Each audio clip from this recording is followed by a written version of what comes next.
We demand it from everyone.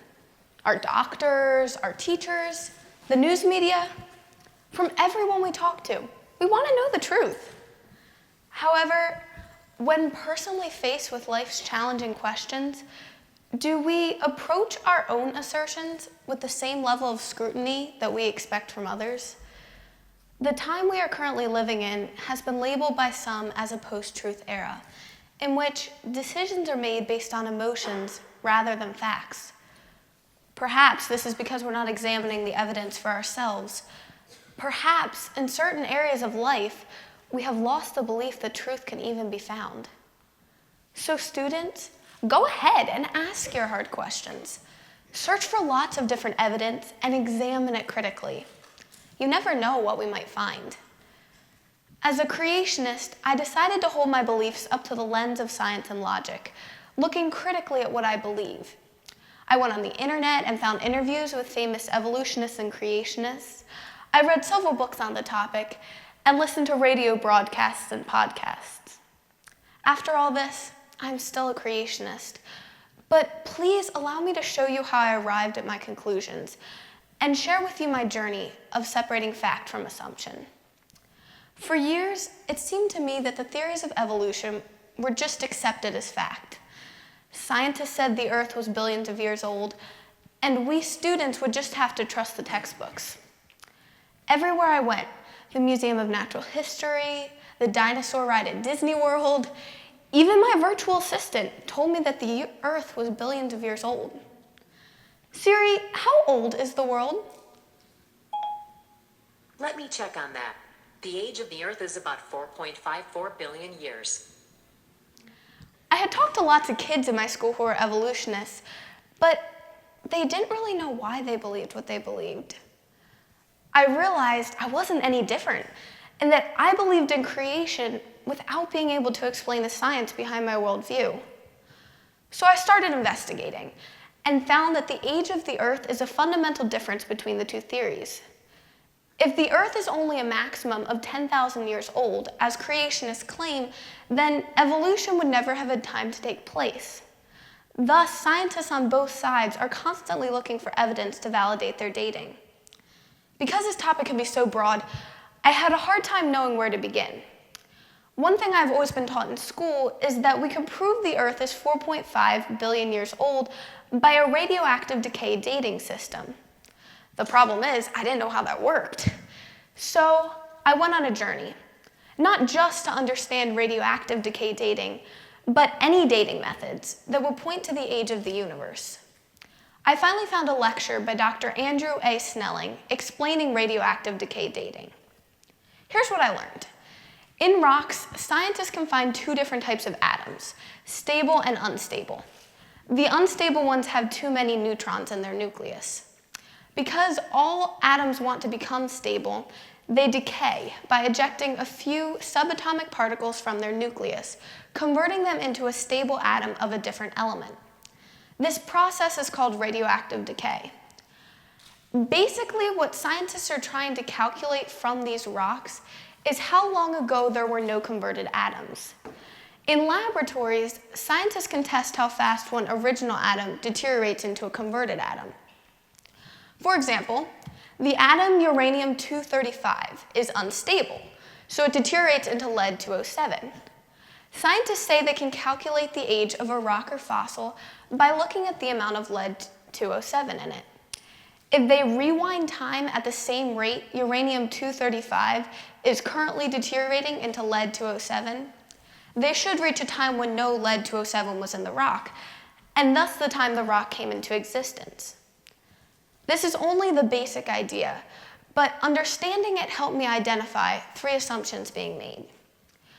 Almost all scientists agree that the process to calculate radioactive decay is trustworthy. Where creationists and evolutionists differ is in their interpretations of this data.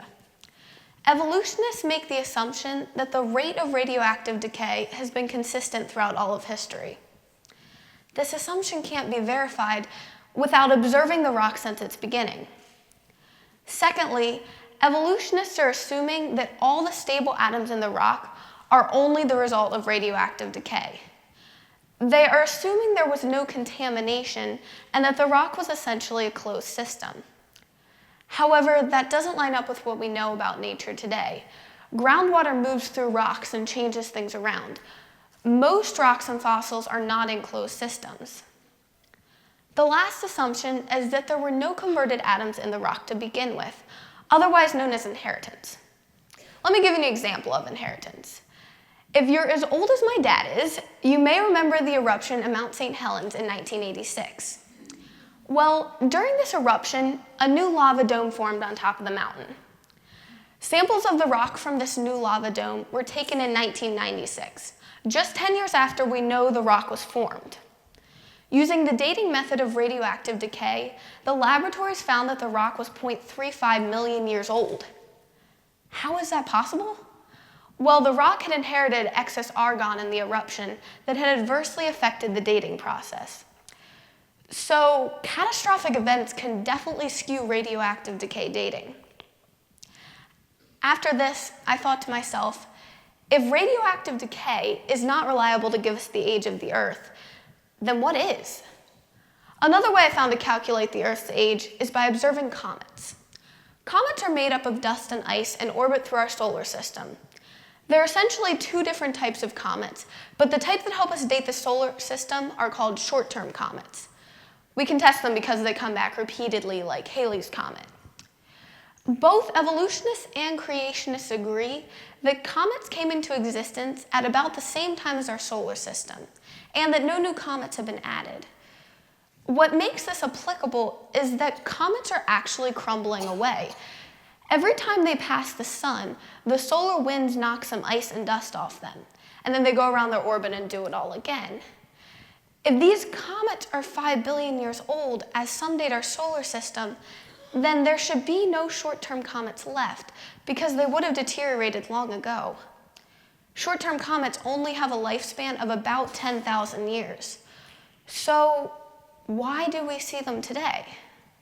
Sometimes, when you're doing research, you don't always find the results you would like. This happened to me when I found a video on YouTube talking about our moon's drift away from the Earth. I was very excited to find that this occurrence points to a young universe. It was explained to me that the moon is constantly drifting away from the Earth at a rate of about 1.6 inches per year. I then went on NASA's webpage to verify this fact, which was indeed true. Because we know that our moon is only 230,000 miles away from the Earth, we will find that the moon would have actually collided with the Earth in far less time than 4.5 billion years ago. This all seemed like great evidence to support my claim, until I found out that evolutionists too claim the moon hit the Earth. They say our moon actually formed because a large early planet about the size of Mars struck our young Earth, and the pieces from that collision are now our moon today. So, what do you do when you find yourself down a bunny trail that doesn't prove either theory? You could examine the probability behind both claims, or you could just move on, which is what I decided to do. As I researched creation further, I came across the law of entropy. This law says that everything in our universe, when left to itself, tends towards more and more disorder. Unfortunately, I see this law very evidently in my own life. My room, without intelligent intervention, seems to tend towards more and more chaos until I do something to counter it. Or take the example of a disassembled watch. If you have screws, springs, and gears lying on the table, they will not naturally sort themselves into an orderly watch without help from an intelligent being. My argument here is that evolution seems to contradict this law, as it requires one form of life to advance into another, even more complex, orderly form. Another law that does not seem consistent with evolution is the law of causality. This law says that everything that had a beginning had a cause. Everything from the highest bridge to the tube of toothpaste you use every morning had a beginning, and therefore had a cause. Because the universe had a beginning, we can infer that something set it in motion. The question is, what was it? One day in art class, I was having a good debate with a friend who was an evolutionist. We were doing paper mache so you could talk. During our conversation, he asked me a question that really puzzled me. If matter is neither created nor destroyed, then how can you say God created all the matter in the universe? This principle is called the law of conservation of matter. When I considered his question a bit further, I realized that creationists and evolutionists could both use this law in their argument. A creationist would say a supernatural God who defies the laws of nature set in place the origin of matter.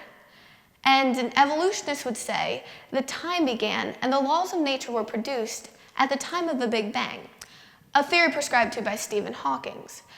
Therefore, laws before the Big Bang are not relevant. Both sides are saying this law does not negate their theory and ask the other one to explain. Both will take a leap of faith. Last year, as I was dozing in science class, learning about the teamwork of DNA and amino acids, it hit me all of a sudden. Wait, which one evolved first? If amino acids make up proteins that help create DNA, and in return DNA help organize more amino acids, how could one survive without the other? You see, DNA is a structure found within each one of our cells. It's essentially a string carrying the genes that make each one of us unique. The genes on each strand of DNA are like instructions that tell the body to sequence these things called amino acids, which then go on to make up certain proteins our body needs to survive. You can think of it like baking your favorite chocolate cake.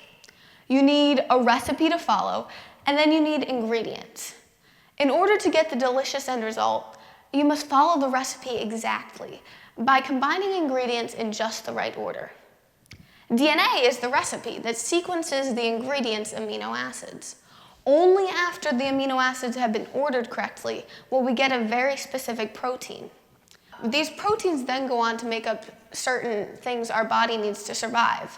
This is an ongoing cycle essential to life. As I did some more research, I found that there are numerous other systems in the body with components that are completely dependent on one another, such as the immune system, blood clotting, and the respiratory system. In order for life to continue, they both must have been present at the same time.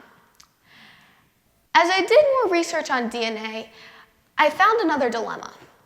The base pairing sequences on the strands in DNA not only organize amino acids, but also have other important jobs. These jobs are crucial for the amino acids to be ordered in the right way. A slight mutation in any one sequence of DNA would affect at least two processes and would likely not be beneficial for both jobs. This points to the idea that random mutations would not help an organism be stronger, but create major problems in its functioning. As I took a break from science, I turned to philosophy and the dilemma of morality. If you believe in the moral law as I do, you are forced to believe in a moral lawgiver. But who dictates this moral law? Is it each individual person, or is it a God? If we each define our own morality, then objective good does not exist, and Hitler was no better or worse than Mother Teresa. However, if this is not true, then there must be an absolute moral law above and beyond human beings. Therefore, a God and consequently creation are now logically possible. As I step outside on a cloudy spring day into the vast beauty of rural farmland here in Lancaster County, Pennsylvania, I can smell the pungent air and feel the gentle wind. As I look around, I see so many shades of green just peeking through an array of newly sprung plants. And there in the driveway is my brother playing basketball. It's because of moments like these, I think to myself, nature is too wonderful for me to grasp or explain. Perhaps that in itself is the greatest evidence of all. We can't go back and witness the beginning of the universe, but we can look at what we see around us and employ logic. One thing I consistently found in my research is that when one theory presented a problem, the other theory proposed a solution. In any field you explore, you will find a similar dilemma. To find truth, we have to wade through the evidence and consider its implications. If I were to ask you if the world was flat, what would you say? Of course, we all know that it's not. But if you were living back in the ancient world, you would probably believe this. This theory was believed by the general public until a man named Pythagoras examined the evidence. And it's a good thing he did, because then later, around the 4th century BC, Aristotle was able to offer proof to back up Pythagoras by calculating the spherical shape of the earth through the stars. Then, almost 1800 years later, Christopher Columbus, in his voyage to reach India, demonstrated that the earth indeed was round. The process that these ingenious men followed is the same as one we can construct today. It all starts with seeking truth, wanting to validate a theory and understand the logic behind a belief. Moving forward, we can all be Pythagoras. We can all be Columbus. We can all examine the evidence and look for truth. The truth is out there. We just must be willing to find it. Thank you.